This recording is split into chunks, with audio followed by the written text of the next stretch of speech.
Jumat Kliwon.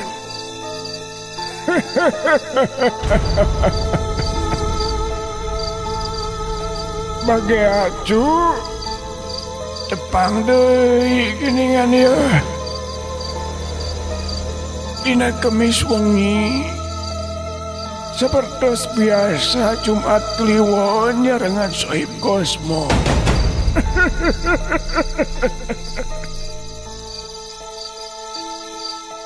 Aya sababaraha carita dina wengi ieu anu baris dipedar cu.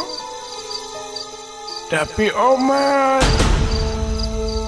ulah ngedangukeun Jumat Kliwon sosoranganan. Oma cu bisi aya nu maturan.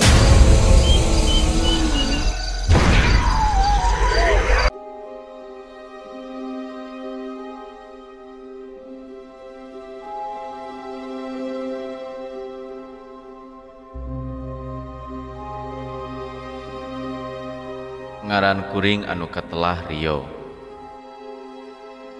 Kuring jeung anu jadi kolot cicing teh di daerah Binong Jati.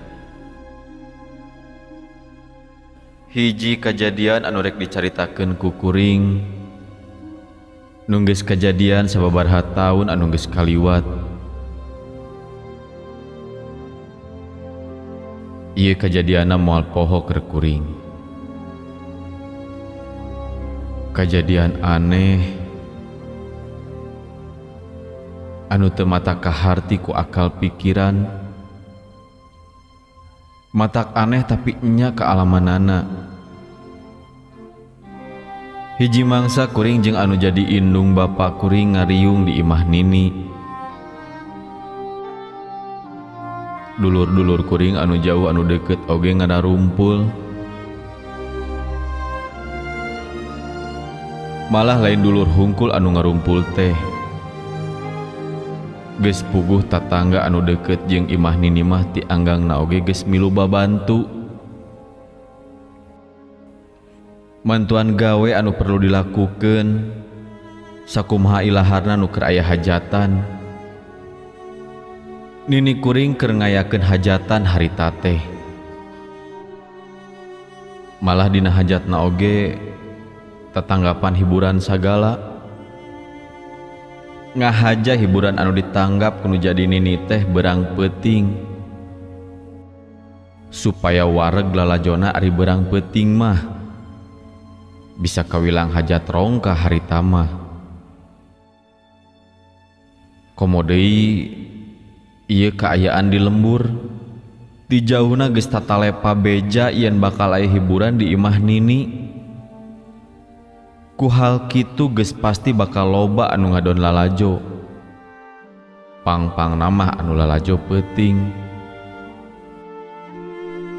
Nincak waktu berangna sajabati rame ku nu lalajo teh pacampur jeung ondangan. Nya rada lumayan we kuring oge ngarasa capek. Maklum keur aya hajatan. Jadi kuring oge ngagawekeun pagawean anu perlu dilakukeun dina hajatan. Puguh oge sok sanajan capek oge teu dipalire. Anu penting kulawarga sugema jeung acara hajatan aya dina kalancaran. Nincak wanci peuting kuring dititah balik heula ka imah kudu jadi bapa. Kuring kudu balik ka imah maksudna pikeun ngarori heula imah bisa aya panto anu can dikuncian. Kusabab deket pamikir kuring kewe jam 10 kakarek kuring rek ngadon ka imah heula. Ti imah nini ka imah kuring paling oge 15 menit tepi.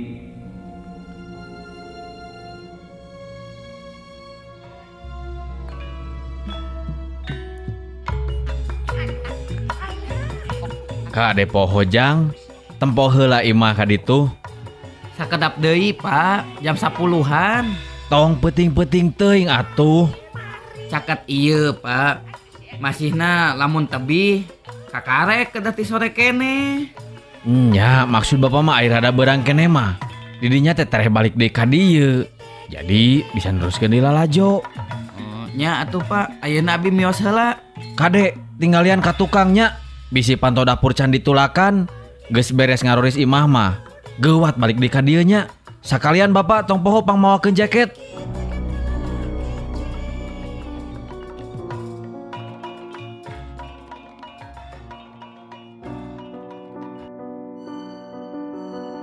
Jam 10 peuting kuring ngadon balik heula muru ka imah. Sanajan harita kuring karesep-resepna lalajo, tapi da puguh diparentah heula ku bapa mah kuring oge teu bisa nolak kana parentahna. Kuring indit sorangan teu ngadon ngajak babaturan. Puguh oge eueuh nu daekeun nganteur da sidik rame lalajoaneun.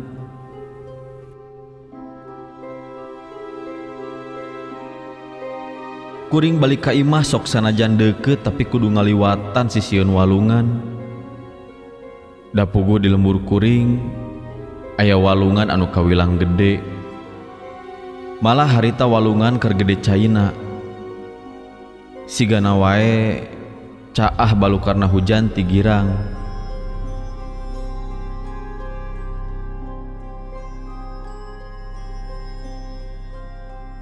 Kuring lempang rada gancang lantaran hayang geura tepi ka imah supaya tereh balik deui ka imah nini nu keur aya raramean tea.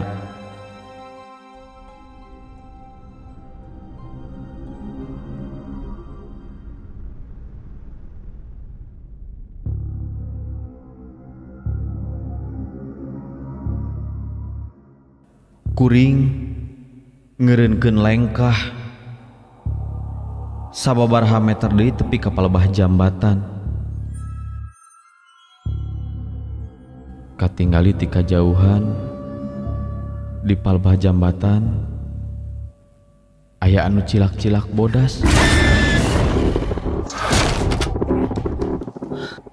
Kuring gigisi heula kana panon. Bisi eta nu katinggali teh ngan ukur tetempoan hungkul.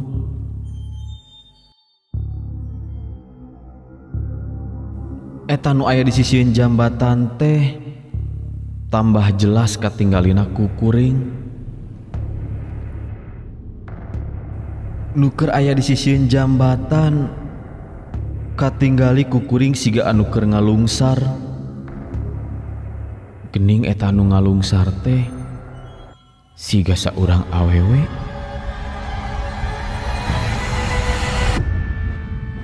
Katinggalina ti tukang mah buukna ngarumbay bari make baju bodas. Baju anu dipakena teh siga kabaya panganten. Malah katinggali cing carilakna baringan ukur kacaangan ku cahaya bulan anu keparengan moncorong. Eta oge aya rasa heran keur kuring. Nah kernaon atuh eta awewe teh ngadon diuk ngalungsar di sisieun walungan anu keur caah. Aya sangkaan moal kitu eta awewe teh anu geus balik lalajo tuluy manehna ngadon reureuh heula di palebah jambatan. Jorojoy kapanasaran kuring hayang nyampeurkeun ka eta awewe anu keur diuk teh. Harita kuring can bisa ninggali jelas beungeut nama. Kakarek bisa katinggali jelas tukangna.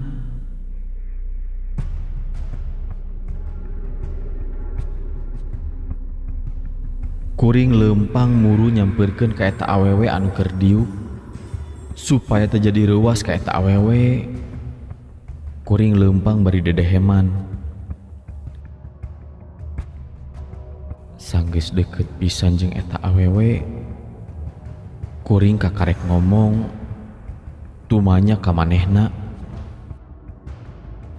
Punten, manawi teu ngaganggu. Nyalira wae atuh Neng. Nuju naon aya di sisi walungan tabu sakieu. Pananya kuring can dipalire ku eta awewe.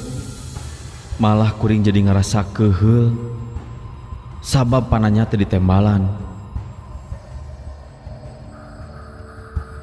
Padahal kuring nanya seperti kitu teh teu dibarengan ku niat goreng ka manehna.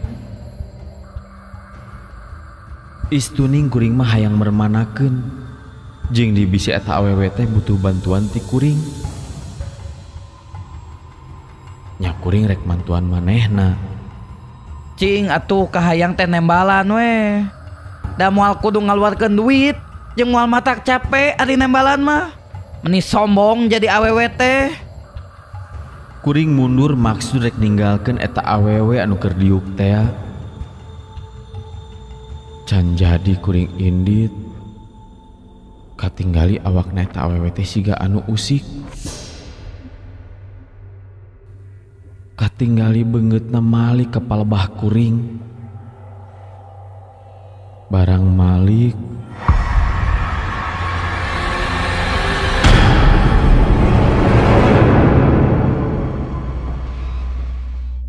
breh katinggali beungeutna ku kuring. Bari sok sanajan ngan ukur kacaangan ku cahaya bulan, kuring jadi olhok bengong ningali beungeutna eta awewe. Sok sanajan di lembur loba awewe anu kasebut geulis, kuring kakarek ningali harita, ningali awewe anu beungeutna geulis pisan. Ningali kagelisan eta awewe anu taya bandinganana. Kajadianana kuring oge jadi salah tingkah di pelongko awewe anu kacira geulisna teh. Komodi lain ngan ukur melong. Eta awewe teh katinggali semua anu imut ngajak seuri ka kuring.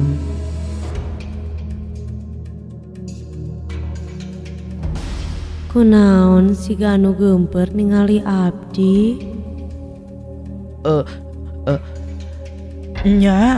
Nyalira wae Neng teh. Tos biasa nyalira abdi mah. Hayu atuh bade ngiring sareng abdi.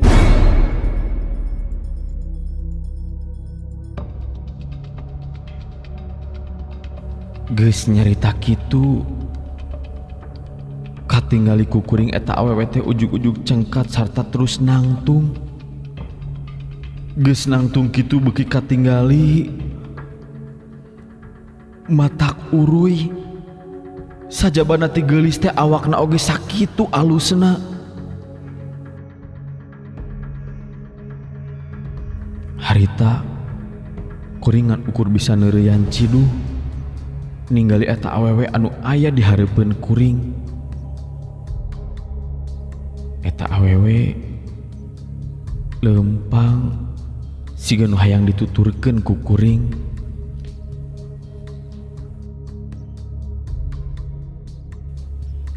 Kuring rada heran. Nah lempangna eta awewe teh bet muru ka palebah walungan anu caina keur caah teh.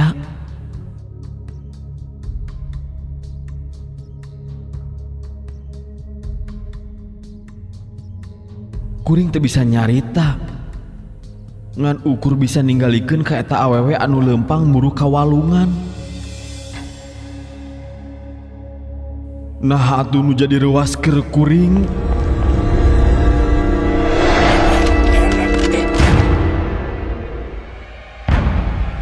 Sanggeus aya di sisieun walungan, eta awewe teh ujug-ujug luncat kana walungan. Malah kuring oge nepikeun ka ngagorowok sagala. Panyangka eta awewe teh rek ngaron bunuh diri.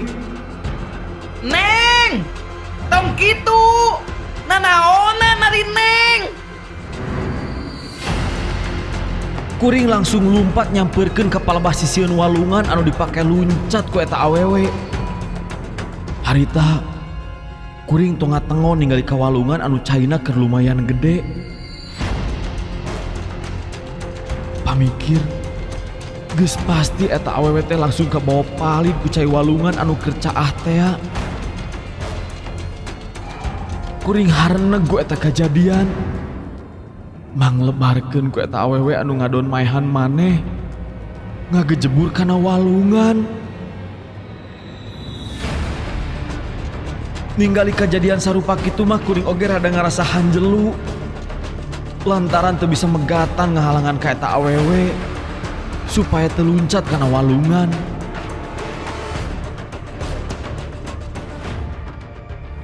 Can kuring indit di sisi walungan, ujuk-ujuk kadenge aya sora anu ngomong. Hayu atuh bade ngarencangan abdi mah.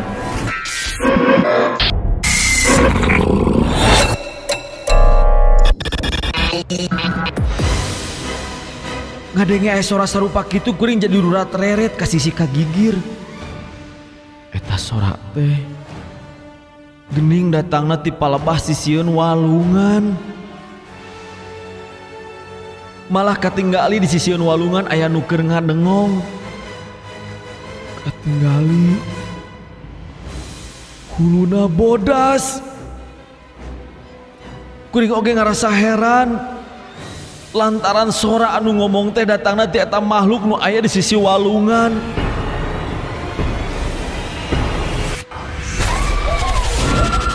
Bulu punduk jadi carengkat sabab ayeuna mah nu katingali ku kuring aya hiji buaya bodas anu keur ngadangong di sisieun susukan. Malah panona eta buaya bodas teh siga anu manco ningali ka kuring. Awak oge jadi ngeleper ningali buaya bodas anu ngarayap ngadegetan ka kuring. Eta buaya teh calawak nemongkeun huntuna anu rangeteng. Buaya bodas ngadegetan ka kuring. Bari kadenge aya suara awewe anu ngomong.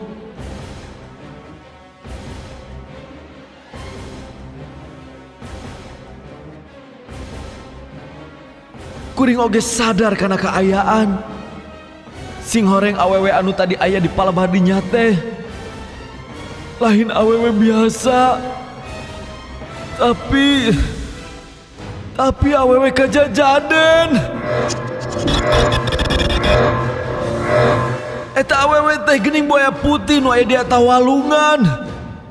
Kasieun beuki ngandelan. Komo deui ayeuna mah aya sora anu kadenge ku kuring. Eta sora teh ngajak ka kuring supaya milu ka manehna. Eta sora awewe anu kaluar ti eta buaya putih. Kuring lain atuh aya pangajak kitu teh. Da puguh harita mah kuring teh diajak ku siluman. Geus kitu kabuktianna mah kuring oge geus teu nolih kana nanaon. Kuring langsung lumpat buru ka imah.